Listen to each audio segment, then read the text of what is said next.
जी, अस्सलाम वालेकुम। मैं हूँ अवैस सलीम और मेरे साथ हैं जावेदुर रहमान इस्लामाबाद से। और जैसे आप देख रहे हैं, हमारे ख़ास मेहमान आज हैं अबसार आलम साहब। बड़े अरसे के बाद आज इनसे दोबारा बात हो रही है, क्योंकि आजकल जो न्यूज़ साइकिल है वो इतना फ़ास्ट है और इतनी तेज़ी से चीज़ें तब्दील हो रही हैं। हमने सोचा कि इनसे दरख्वास्त की जाए कि अपने तजुर्बे की रोशनी में ये कैसे देख रहे हैं आजकल। वैसे इन्होंने जो मीडिया अपीयरेंसेस हैं वो कुछ फ्रीक्वेंट कर ली हैं बड़े अरसे के बाद, तो आप इनको सुनते रहते हैं, लेकिन हमारी खुशकिस्मती है कि ये आज हमें भी वक़्त दे रहे हैं। तो अबसार भाई, आपका बहुत शुक्रिया, जावेद साहब आपका भी शुक्रिया। तो गुफ्तगू को अगर शुरू करें, मेरा ख़्याल है करंट सिनेरियो से, और एक बिग पिक्चर अगर मैं आपसे पूछूँ कि ये जो आजकल हालात हैं, हर कोई ये कह रहा है कि जी हमने तो कभी इस तरह के हालात नहीं देखे, बल्कि इमरान खान साहब और उनकी जमात तो वहां तक चले गए हैं जहां वो कहते हैं कि ये हालात तो हमने कभी मार्शल लॉ में भी नहीं देखे। उनके कई हिमायती ये कहते पाए जाते हैं कि शायद मकबूजा कश्मीर में भी ऐसे हालात नहीं है जो आज पाकिस्तान में। आप कैसे देख रहे हैं आजकल के हालात को? मीडिया के हवाले से। ओवरऑल जो पॉलिटिकल सिचुएशन है, जाहिर है मीडिया भी उसका हिस्सा है। मीडिया के जो स्पेसिफिक रोल है उस पर मैं आता हूं, लेकिन पहले हम इस वक्त जो पॉलिटिकल एनवायरनमेंट है जो विशिएट हुआ हुआ है, इतनी ज्यादा पोलराइजेशन है, मैं उसकी बात करना चाहता हूँ। जाहिर है वो तो बदकिस्मती है हमारी, पोलराइजेशन जो हो गई है इतनी ज़्यादा। और दोस्तियां दुश्मनी में बदल गई हैं, सियासत अब इंतकाम का ज़रिया बन गया है। इसके पीछे दहाइयों की मेहनत है चंद लोगों की, जिन्होंने फिफ्थ जनरेशन वॉरफेयर के नाम पे मीडिया को यूज़ किया, लोगों की जिन साजी की, उनके दिलों में दिमागों में नफरत ड्रिल मशीन के ज़रिए मुसलसल डाली गई और 10-11 साल तक, 12 साल तक ये सिलसिला चलता रहा। और आपको पता है कि बाज़ चीज़ें ऐसी होती हैं जो माइंड चेंजिंग जो गेम होती है, जो ये की गई फिफ्थ जनरेशन वॉरफेयर के नाम पे, और एक ये बहुत देरपा और बहुत नुकसानदेह होती है। ये अब इससे जो है ना 2-3 जो नस्लें हैं, यंग लेयर्स ऑफ जनरेशन जो हैं, वो उनकी जो है ना ज़हन साज़ी हो चुकी है। उनको आपने एक ऐसे कल्ट की तरफ लगा दिया है जिससे वो निकलेंगे नहीं बहुत अर्से तक। जब तक वो बूढ़े नहीं हो जाते या उनके बाद कोई नई जनरेशन आ जाती है जिनका जिनका सोच का ज़ाविया बदल गया हो, तो फिर जाके ये चीज़ें बेहतर होना शुरू होंगी जो मुआशरे के अंदर सरायत कर चुकी हैं। बड़ी ये तो ख़तरनाक गेम खेली गई है और बहुत बदकिस्मती है हमारे मुल्क की। अल्लाह रहम फरमाए। मुझे नहीं समझ आती कि आप इतने लोगों के ज़हन कैसे तब्दील कर लेंगे किसी भी किस्म का सच दिखा के, जो सच पे यकीन करना ही नहीं चाहते। तो आप कैसे उनको, और वो छोटी सी तादाद तो नहीं है, बहुत बड़ी तादाद है। और उनको इस तरह का बनाने का फ़ायदा क्या हुआ इस मुल्क को? या तो बताएं ना जी, फ़ायदा ये हुआ है रेडिकल करके आपने लोगों को ज़हन साजी करके आप तो चले गए घर। तो वो आप उनको आर्टिफिशियल इंटेलिजेंस पे लगाते, आप उन्हें एंटरप्राइजिंग किस्म की चीज़ें सिखाते, एंटरप्रेन्योर बनाते हैं उनको, उनको मुस्तकबिल के ख्वाब दिखाते हैं, उनको कहते हैं पाकिस्तान को हमने मुआशी तौर पे दुनिया का बेहतरीन मुल्क बनाना है। तो वो यंग जनरेशन इस वक्त उस तरफ लगी हुई होती। आपने उनको ऐसे तारीक कुएं की तरफ लगा दिया जिसमें वो नीचे से नीचे उतरते जाएंगे, बाहर नहीं निकल पाएंगे। तो अबसार साहब, अभी आजकल हम देख रहे हैं एक सिलसिला शुरू हुआ हुआ है कि ये जो सबका फिफ्थ जनरेशन के वॉरियर थे जो अब पार्टी बदल के दूसरी तरफ खड़े हो गए हैं, उन पर क्रैकडाउन भी हो रहा है, गिरफ्तारियां हो रही हैं, उनके हमें बयानात नजर आते हैं सोशल मीडिया पर कि जी मुझसे गलती हुई, मैं आइंदा नहीं करूंगा। आपके ख्याल में ये स्ट्रैटेजी कोई इफेक्टिव हो सकती है या इससे मजीद नुकसान होगा? नहीं, टू सम एक्सटेंट तो ये इफेक्टिव होगी। नुकसान इससे क्या होगा? हम्म। किस किस्म का नुकसान? मेरा नहीं ख्याल कि कोई इससे नुकसान हो सकता है, लेकिन ये देर पर नहीं है। इसका मतलब इसका कितना असर होगा? हम्म। थोड़ा बहुत ही असर होगा ना। हम्म। और लोग इससे ये होगा कि जो उनके लिखे हुए को आगे बढ़ाते थे या लिखे हुए से आइडियाज लेते थे वो नहीं होगा हम्म। मैक्सिमम। हम्म। लोगों का जिन तो पहले हम्म। बन चुका है, उसको तो आप चेंज नहीं कर सकते ना कि अब मजीद बना, बन चुका है, वो मेच्योर हो गया है। हम्म। वो ये नहीं है कि अभी थोड़ा वक्त है तो चले अभी रुक लेते हैं, नुकसान से बच जाएंगे ना। वो नुकसान होना है अब।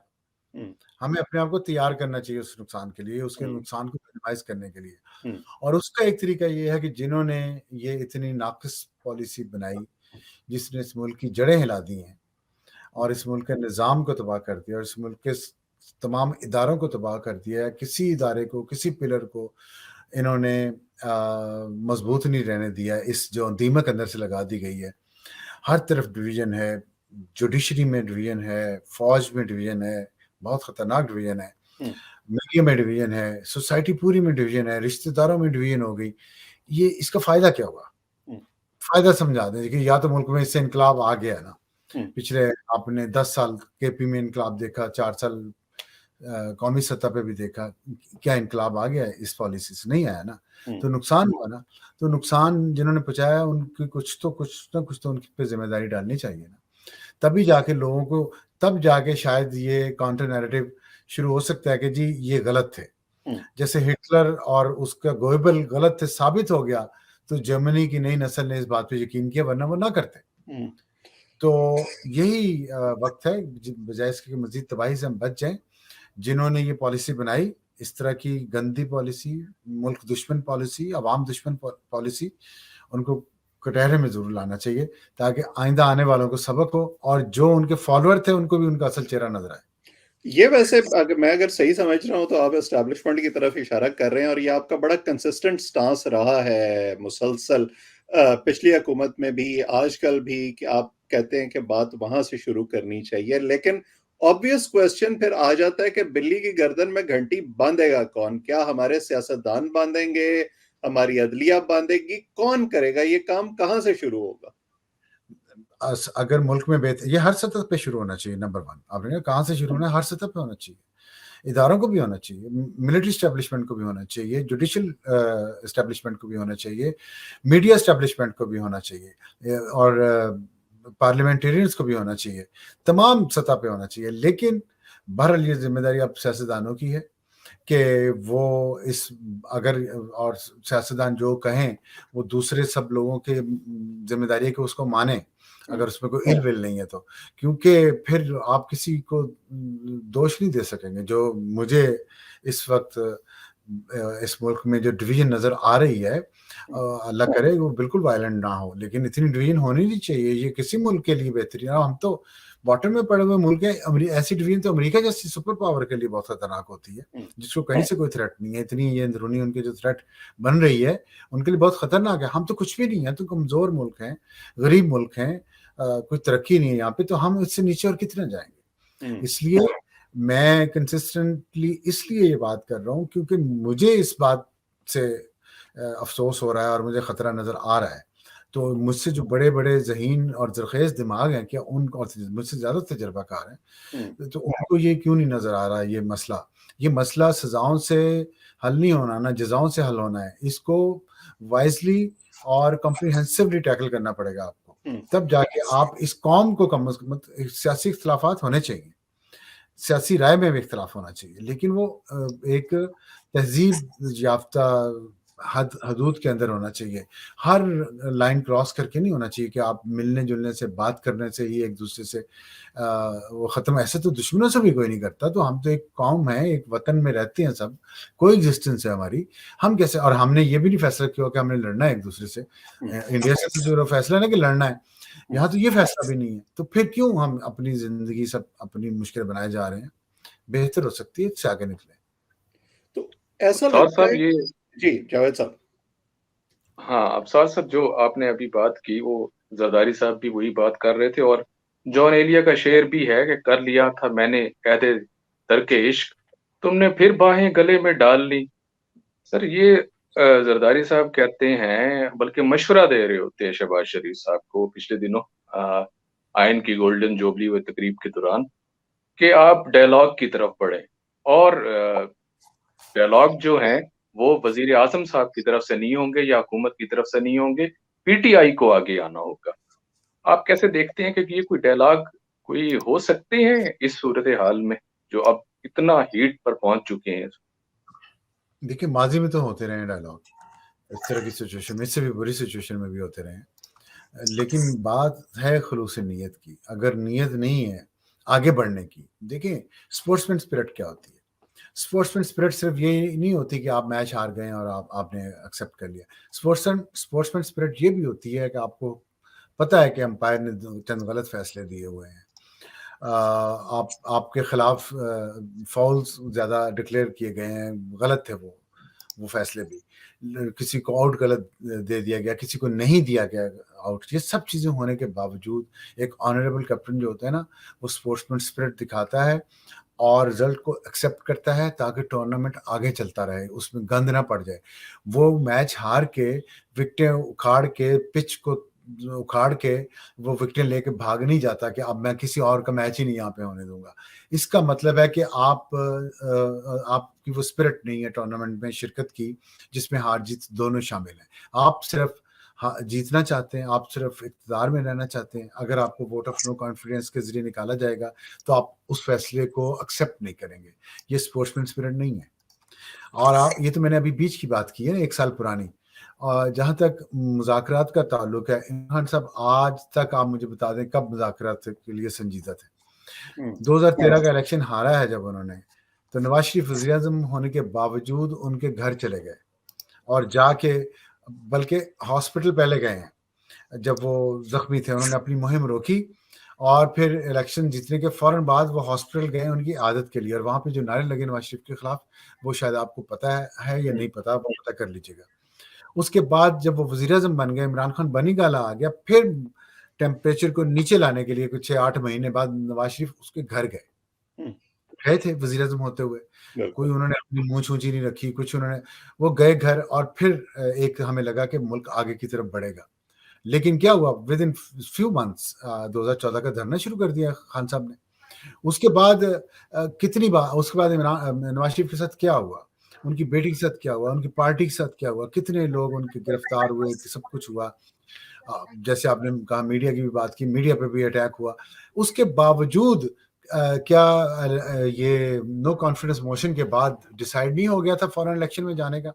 क्या आपको भी नहीं पता है, क्या मुझे नहीं पता कि 20 मई या 25 मई की जो कॉल दी लॉन्ग मार्च की इमरान खान ने, वो उस इलेक्शन के करवाने के फैसले को सबोटाज करने के लिए दी गई है? किसको नहीं पता ये बात? जब तय हो गया था अंदर कि जी इलेक्शन की डेट शहबाज शरीफ अनाउंस करेंगे 20 को या 23 को, मुझे डेट ज़हन से जरा भूल रही है, 25 है कि 20 है, तो जब उसी दिन इमरान खान ने अनाउंस कर दिया 24 आवर के नोटिस पे, 23 मई को मेरा ख्याल है अनाउंस किया था उन्होंने। 23 मई को अनाउंस किया कि 25 मई को हम लॉन्ग मार्च करेंगे। तो क्यों, जब 25 मई को ही शहबाज शरीफ ने अनाउंस करना था अगले इलेक्शन। उसके बाद देख लें, उसके बाद कितनी बार दावत दी है पीडीएम ने कि मुज़ाकरात करके तय कर लेते हैं। इमरान खान ने मुसलसल सड़क पे रहे हैं, उनको चोर डाकू गद्दार कहते रहे, मैं चोरों के साथ बैठूंगा नहीं, मैं चोरों के साथ बैठूंगा नहीं। तो अब आगे ये सिचुएशन आई है जहाँ पे शहबाज शरीफ ने शायद पहली दफा कहा कि वो पहले कौम से माफी मांगे फिर हम मुज़ाकरात करेंगे। तो मेरा नहीं ख्याल कि पीडीएम ने या इमरान खान की मुखालिफ कुव्वतों ने मुज़ाकरात करने में कभी गैर दिलचस्पी का मुजाहरा किया। हमेशा उन्होंने दिलचस्पी का मुजाहरा किया, क्योंकि वो पुरानी सियासी पार्टी है ना, उन्हें पता है कि हम आगे बढ़ेंगे तो चल मिल के ही आगे बढ़ना पड़ेगा। कुछ हमें स्पेस देनी पड़ेगी, कुछ दूसरी पार्टी को स्पेस देनी पड़ेगी। लेकिन खान साहब इस तरफ नहीं आते। खान साहब कहते हैं या तू नहीं तो या मैं नहीं। असल में खान साहब ने अब अपने आप को पोजीशन ऐसे कर लिया ना, वो कहते हैं कि जी चीफ जस्टिस भी मेरी मर्जी के मुताबिक फैसले करे, आर्मी चीफ भी मेरी मर्जी का हो, इलेक्शन कमीशन भी मेरी मर्जी का हो, और उनके हामियों को यह बड़ा पसंद आता है कि जी वन वर्सेस ऑल है। इसका जो फैसला है वो कैसे होगा, और कोई स्टेट इस तरह कैसे फंक्शन कर सकती है जहां एक आदमी कहे कि हर चीज मेरी मर्जी के मुताबिक चलेगी वरना मैं सारा कुछ तहस नहस कर दूंगा? इसको अगर थोड़ा सा जी जावेद अब साथ इसे थोड़ा सा और मजीद इसे स्पेसिफिक अगर ये करें कि क्या हम देख सकते हैं कि एक ही वक्त में इलेक्शन होंगे, जिस तरह से पहले हमारे पाकिस्तान में हमेशा ही इस तरह से होता है, और अब ये जो बॉल कभी पिंग पोंग ही चल रही है, इलेक्शन कमीशन, सुप्रीम कोर्ट, फिर यहाँ आपकी नेशनल असेंबली में ये बिल इसके गिर्द ही घूम रहा है। आप क्या देख रहे हैं कि ये इलेक्शन सेम डे पे होंगे या फिर पंजाब असेंबली का पहले होगा, खैबर पख्तूनख्वा, फिर हम इस तरफ जाएंगे? इलेक्शन एक ही तारीख में होने चाहिए, कौमी असेंबली और सूबाई असेंबली के, वरना बहुत मसाइल खड़े हो जाएंगे। ये जो आप समझ रहे हैं ना कि आप एक मसले में से फंसे हुए हैं, इसमें से निकलने का तरीका ये है कि पंजाब के इलेक्शंस करवा दें। आप इस मसले में से तो निकल जाएंगे, फिर उसके बाद जो मसले पैदा होने हैं उसमें से कैसे निकलेंगे? उसमें आइन क्या कहता है बताएं मुझे। किसी को पता है आइन उस पर क्या कहता है? किसी जज को पता है आइन उस पर क्या कहता है? कोई जज बता दे मुझे, कोई सियासतदान बता दे आईन उस पर क्या कहता है। क्या होगा? होगा ये कि आपने पंजाब के इंतखाबात करवा दिए, वहाँ एक हुकूमत आ गई, जो भी आ गई, 2 महीने बाद कौमी असम्बली भी डिसॉल्व करनी है, सिंध की असम्बली भी डिसॉल्व करनी है, बलूचिस्तान की असम्बली भी डिसॉल्व करनी है इलेक्शंस के लिए। अब पंजाब में एक मुंतखब हुकूमत बैठी है, लेकिन इलेक्शन के लिए आइन में लिखा है कि गैर जानबदार हुकूमतों के निगरानी में होंगे। आप मुझे बताएं, पंजाब में गैर जानबदार हुकूमत होगी उस वक्त? अगर नहीं होगी तो कैसे आएगी? अगर एक बैठी हुई मुंतखब हुकूमत को डिसॉल्व करके केयर टेकर हुकूमत लाई, तो वो जो डिसॉल्व कर दिया हुकूमत 5 साल का मैंडेट लेके आई थी, उसको आप 2 महीने बाद साइड पे कैसे कर सकते हैं? ये इन सवालों के जवाब कहीं आइन में है, किसी जज के पास है? नहीं है ना। फिर क्या होगा? फिर ये होगा कि फर्ज करें इसका हल निकल आता है एक वक्त के लिए, फिर उसके बाद 5 साल पूरे होंगे, पंजाब असम्बली के पहले पूरे हो जाएंगे, फिर कौमी असम्बली और जो है सूबाई असम्बलियों के तीनों के वो नहीं पूरे हुए होंगे टेन्योर। फिर क्या होगा? फिर पंजाब असम्बली डिसॉल्व हो जाएगी, फिर दोबारा पंजाब असम्बली के इलेक्शन पहले हो जाएंगे, जबकि मरकज में हुकूमत जो है वो हो सकता है किसी और पार्टी की हो, केयर टेकर गवर्नमेंट भी होगी। तो क्या वो लेवल प्लेइंग और फील्ड होगी तमाम सियासी जमातों की इस तरह की सिचुएशन में? तो अभी भी यही होगा। अच्छा, फिर ये होगी। फिर उसके बाद ये है कि अब नई मर्दमशुमारी हो चुकी है डिजिटल, उसमें जो नेशनल असम्बली की कॉम्पोजिशन है और वो बदल जाएगी, सूबाई असम्बलियों की भी बदल जाएगी। नेशनल असम्बली में पंजाब की सीटें पता नहीं कम होती हैं, ज्यादा होती हैं, और सूबों की भी ऊपर नीचे होनी है। वो फिर क्या पंजाब में इलेक्शन जो है वो पुरानी मर्दमशुमारी पे होंगे और बाकी सूबों के नई पे होंगे, या पंजाब में नई पे होंगे? तो जो डिफरेंस आ जाएगा उसका सीटों में, उसका जिम्मेदार कौन होगा? कि पंजाब असम्बली की तो कम सीटें थी, लेकिन कौमी असम्बली की बढ़ जाएंगी या कम हो जाएंगी, जो भी होगा सिचुएशन। तो ये, और फिर उसमें से जो नुमाइंदे जो गए हुए हैं सूबाई असम्बलियों के, वो 3 सूबों के, वो अलग मर्दमशुमारी पे गए, पंजाब के अलग मर्दमशुमारी के गए।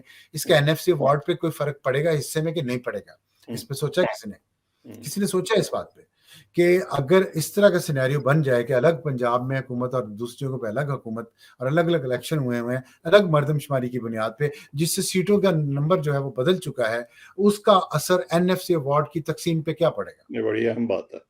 ये किसी ने सोचा?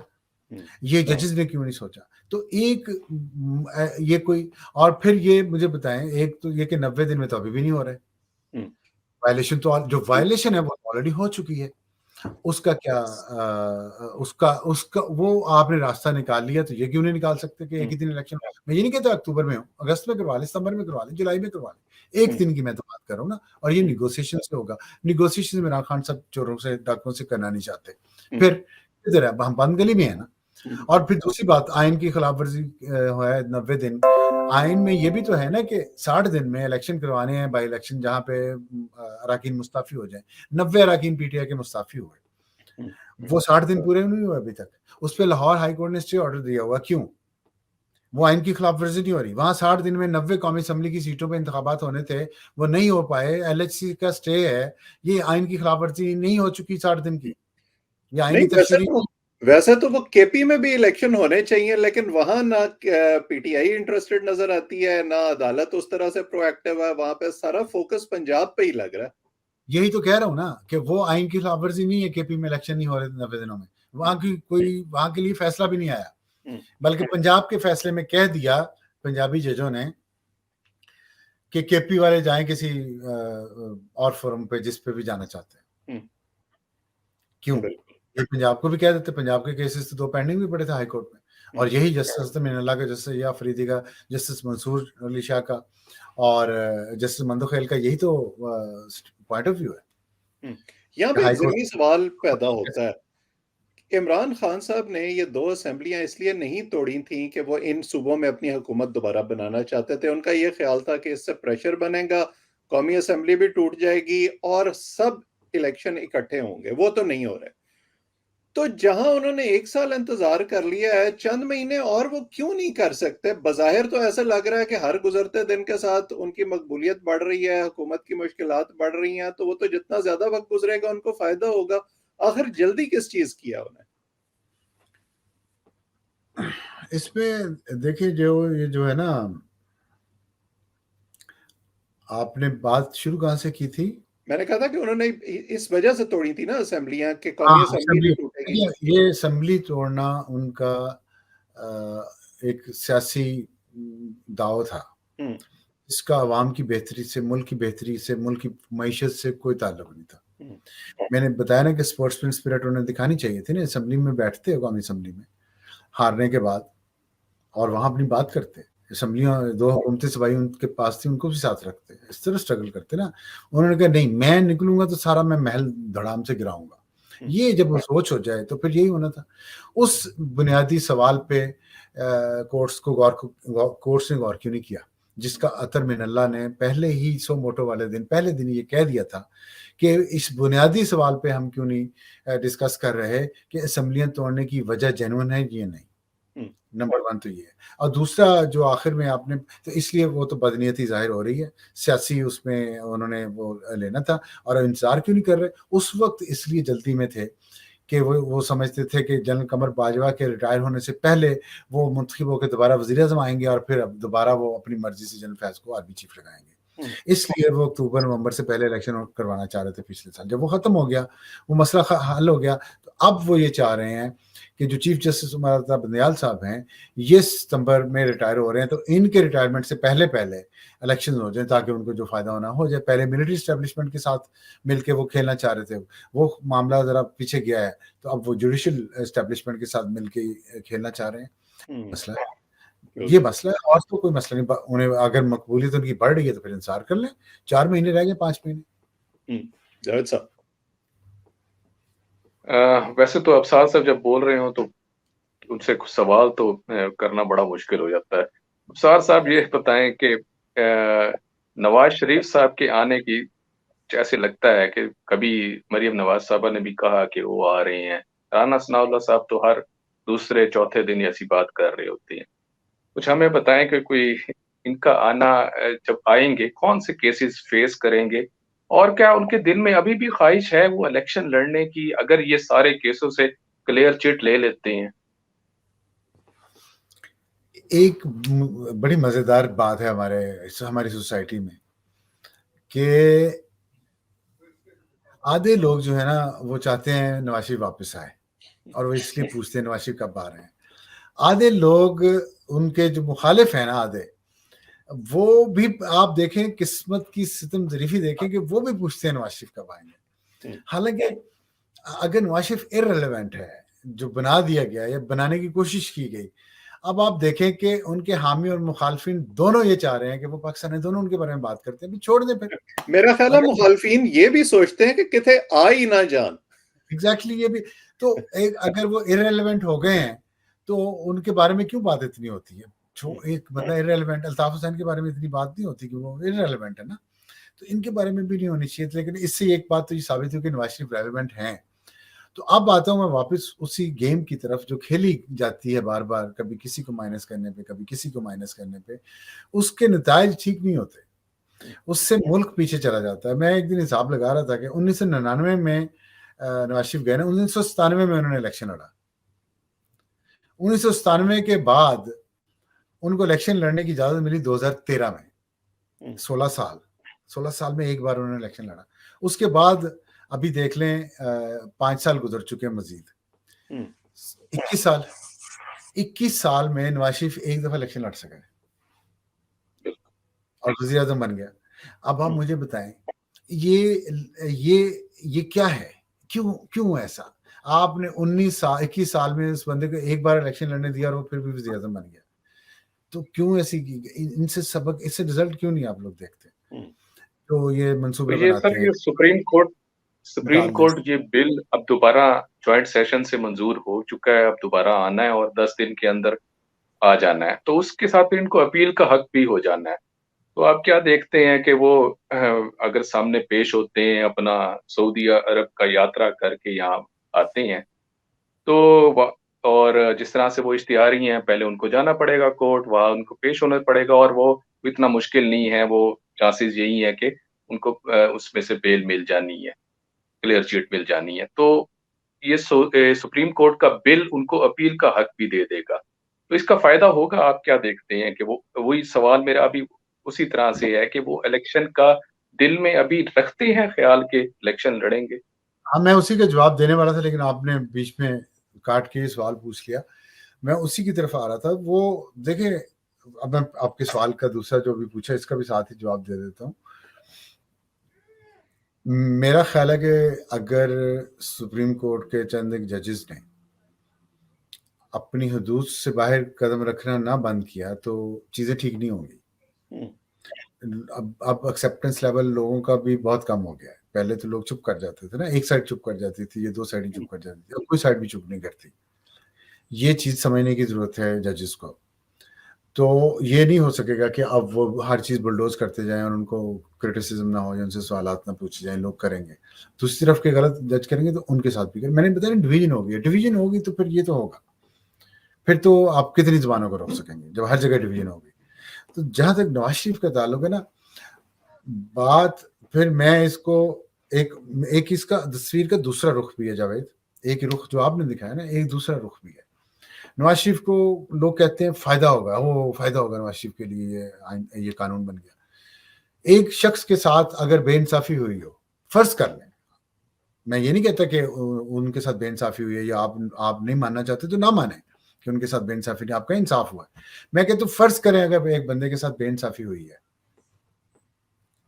और कानून उसको 4-5 साल बाद 6 साल बाद जाके ऐसा कानून बन गया जिससे उसको रिलीफ मिलेगा, उसको फायदा होगा, तो ये तमांचा उस शख्स के मुंह पे है या कानून के मुंह पे है? नंबर 1 तो ये है। नंबर 2 ये है कि चले फर्ज करें जी इंसाफ हुआ नवाज शरीफ के साथ, वो गलत थे, उनको सजा सही हुई है, तो किधर है उनका अपील का हक? पहली अपील का हक किधर है? दूसरी अपील का हक किधर है? ये कोई इंपीरियल सुप्रीम कोर्ट है कि खुद ही सिविल जज बन जाए, खुद ही सेशन जज बन जाए, खुद ही हाई कोर्ट का जज बन जाए, फिर खुद ही सुप्रीम कोर्ट का जज बन जाए, लेकिन जब दिल करे सारे लेयर्स को हटा के साइड पे कर दे और खुद ही सिविल जज का रोल में आके और सुप्रीम कोर्ट का रोल में भी आके एक बंदे को बगैर किसी प्लेटफॉर्म मुहैया किए आप ताहयात नाअहल करार दे दें, इस बुनियाद पर कि उसने अपने बेटे से एक सैलरी लेनी थी जो नहीं ली, इस बुनियाद पर, ये कोई इंसानियत है? खुद आप टेलीफोन पे आप मुकमका कर रहे होते हैं, आप खुद कह रहे हैं मैंने अब आप कह रहे हैं मैंने इसको इमरान खान को पूरा सादिक और अमीन नहीं कहा था, तो क्या 50% कहा था? कौन से वाले 50% कहा था, अगले वाले या पिछले वाले? मतलब कोई तुक है इस तरह की बातें करने का, इस तरह के फैसले देने का? और फिर आप ये अगर कानून बना है, मैं कहता हूँ कि जिसके साथ नाइंसाफी हुई है उसके लिए तो एक दिन भी जो है अगर वो जेल में रहता है बेगुनाह या उसको सजा मिलती है तो गुनाह है, ये गैर कानूनी है, गैर आईनी है। ये इस्लाम में भी इसकी ममानत की गई है कि आप 99 गुनाहगारों को छोड़ देते हैं सिर्फ एक इसलिए कि एक बेगुनाह को गलत सजा ना हो जाए। ये है असूल, ये है प्रिंसिपल। आप यहाँ पे वो कर देते हैं जी ठट्ठा उड़ा के जी ये ऐसे हो गया, क्यों हो गया ऐसे यार?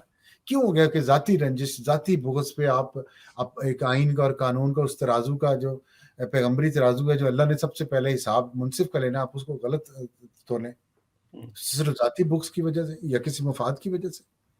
आपको तो 99 बेगुनाहों को छोड़ देना चाहिए, गुनाहगारों को छोड़ देना चाहिए एक बेगुनाह की खातिर। आप एक बेगुनाह को पकड़ के फांसी पे लटका देते हैं मुल्क के वज़ीर-ए-आज़म को, और फिर आप 20 साल बाद कहते हैं ओहो मुझसे गलती होगी, मुझ पे दबाव था।